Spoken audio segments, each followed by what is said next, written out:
Olá, seja bem-vindo, seja bem-vinda a mais um momento devocional da Congregação Evangélica Luterana Cristo Redentor de Copacabana. Que Deus Pai, Filho e Espírito Santo nos abençoe no meditar da sua palavra.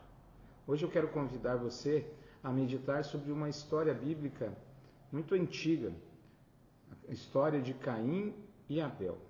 Talvez você já tenha lido essa história várias vezes, ouvido até na escola bíblica infantil. Mas é uma história muito interessante que traz alguns aspectos bem importantes para a nossa vida aqui hoje no nosso país.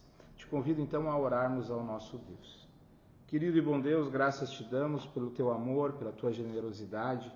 Invocamos a tua santa presença para refletirmos através desse texto de Gênesis sobre a tua misericórdia, sobre a tua graça, sobre o teu amor. Fortalece em nós a fé em Cristo Jesus, hoje e sempre. Amém. Pois bem, eu convido você então a estudar comigo Gênesis capítulo 4. Gênesis 4, que retrata a história de Caim e Abel. Nós estamos logo após a queda do ser humano, em que o ser humano deixa o Jardim do Éden, é expulso do Jardim do Éden. Termina assim Gênesis 3, 24. E depois de lançar fora o homem, Deus colocou os querubins a leste do jardim do Éden e uma espada flamejante que se movia em todas as direções para guardar o caminho da árvore da vida. E aí começa então Gênesis 4. Adão teve relações com Eva, a sua mulher, ela ficou grávida e deu à luz a Caim. Então ela disse: adquiri um varão com o auxílio do Senhor. Depois deu à luz a Abel, irmão de Caim. Abel foi pastor de ovelhas e Caim foi agricultor. Aconteceu que ao fim de um certo tempo, Caim trouxe do fruto da terra uma oferta ao Senhor. Abel, por sua vez, trouxe das primícias do seu rebanho e da gordura deste. O Senhor se agradou de Abel e da sua oferta, mas de Caim e da sua oferta não se agradou. Caim ficou muito irritado e fechou a cara. Então o Senhor lhe disse: por que você anda irritado? E por que essa cara fechada? Se fizer o que é certo, não é verdade que você será aceito? Mas se não fizer o que é certo, eis que o pecado está à porta à sua espera. O desejo dele será contra você, mas é necessário que você o domine. Então, nessa primeira parte, quero destacar exatamente essa ação aparentemente voluntária de Caim e de Abel de trazerem ofertas a Deus, cada um trazendo do fruto do seu trabalho. Caim, como agricultor, trouxe provavelmente gêneros alimentícios para Deus. Mas é interessante que há uma distinção nas duas ofertas. Parece que Caim trouxe assim qualquer fruto do seu trabalho. E há um destaque especial para a oferta de Abel. Ele destaca que Abel trouxe das primícias, da primeira parte, do creme de la creme, né? Do melhor ele trouxe uma parte. Das gorduras, né? Ou seja, ele não pegou qualquer animal do seu rebanho. Ele trouxe o que ele tinha de melhor, enquanto que Caim aparentemente traz qualquer coisa. O que nós aprendemos com isso? É o que Deus falou para Caim. Se fizer o que é certo, não é verdade que você será aceito? Deus ali está dizendo para Caim o quê? Caim, não fique brabo, faça o que é certo. Não fique com inveja do seu irmão, aprenda com ele.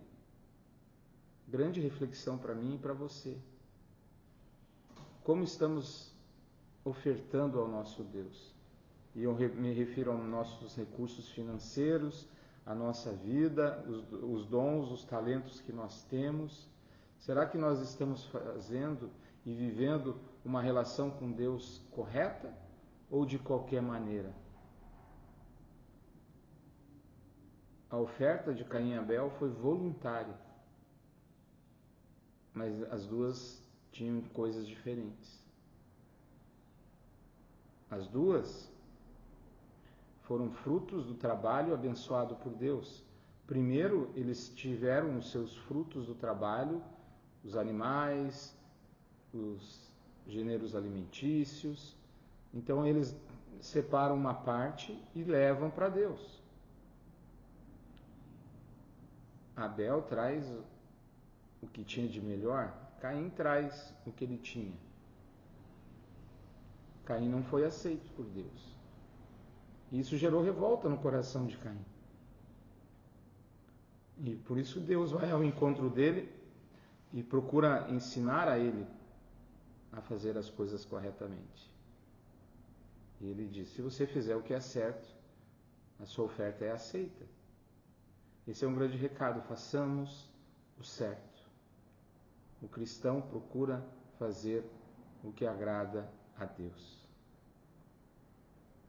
Nem sempre a gente consegue, a gente pode melhorar.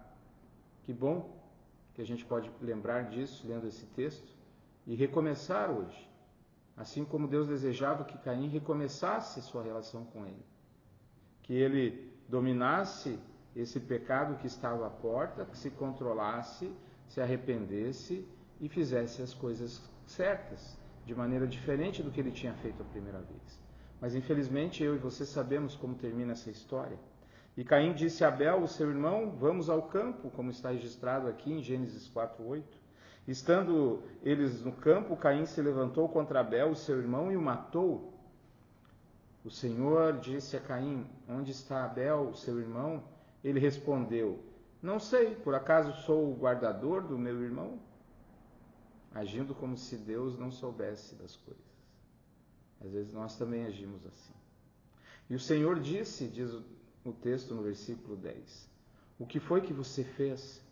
A voz do sangue do seu irmão clama da terra a mim, e agora você é maldito sobre a terra, cuja boca se abriu para receber da sua mão o sangue do seu irmão.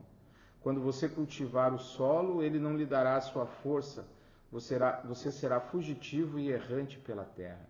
Então Caim disse ao Senhor: meu castigo é tão grande que não poderei suportá-lo. Eis que hoje me expulsas da face da terra, e da tua presença terei de me esconder. Serei fugitivo e errante pela terra. Quem se encontrar comigo me matará. O Senhor, porém, lhe disse: não, e se alguém matar Caim, será vingado 7 vezes. E o Senhor pôs um sinal em Caim, para que se alguém viesse a encontrá-lo, não o matasse. E Caim se retirou da presença do Senhor e habitou na terra de Nod, a leste do Éden. O sinal de Caim. Deus colocou um sinal. Nossa, quantas interpretações a respeito desse sinal. Que sinal é esse? É um sinal na testa? Que sinal era esse? Santo Agostinho, Martinho Lutero, 2 grandes teólogos da história da igreja, eles têm uma interpretação similar a respeito desse texto. No livro A Cidade de Deus, Santo Agostinho diz que esse sinal, ele é um sinal não visível, mas é um sinal da misericórdia de Deus. Caim merecia a morte. Deus poderia ter fulminado Caim naquele momento, julgado e enviado ele para o inferno. Mas ele não o fez. Ele permitiu que Caim continuasse vivo. E ele protegeu Caim, para que ele não tivesse que encarar o juízo naquele momento, logo após o grave pecado que ele havia cometido. Como se Deus estivesse dando a ele um tempo, o tempo para se arrepender, para corrigir a sua vida. Nós lemos em Joel que Deus é tardio em irar-se, que Deus é um Deus bondoso, benigno, misericordioso. Aqui o sinal é o sinal da misericórdia de Deus, é o sinal da graça de Deus. E Martinho Lutero, no seu comentário sobre o livro de Gênesis, ele tem uma interpretação similar a Agostinho, que o sinal não é um sinal visível que a gente possa ver a olho nu, mas é o sinal da graça, do amor imerecido que Deus tem por todos os seres humanos ao ponto de dar a vida do seu Filho Jesus. É por isso que nós não fomos exterminados ainda por causa dos nossos pecados. Deus está sendo tardio em nos julgar e nos punir na esperança de que haja arrependimento, que haja mudança de vida. Deus foi muito generoso com Caim. Primeiramente, Deus o procurou e falou que se ele fizesse o que era certo, ele seria aceito. Infelizmente, não foi suficiente para tirar do coração de Caim a raiva que ele sentia do irmão. E Abel foi morto por Caim. Mas Deus, o tardio em irar-se, teve misericórdia de Caim e não permitiu que ele fosse morto, dando a ele a oportunidade de se arrepender, de confiar em Deus.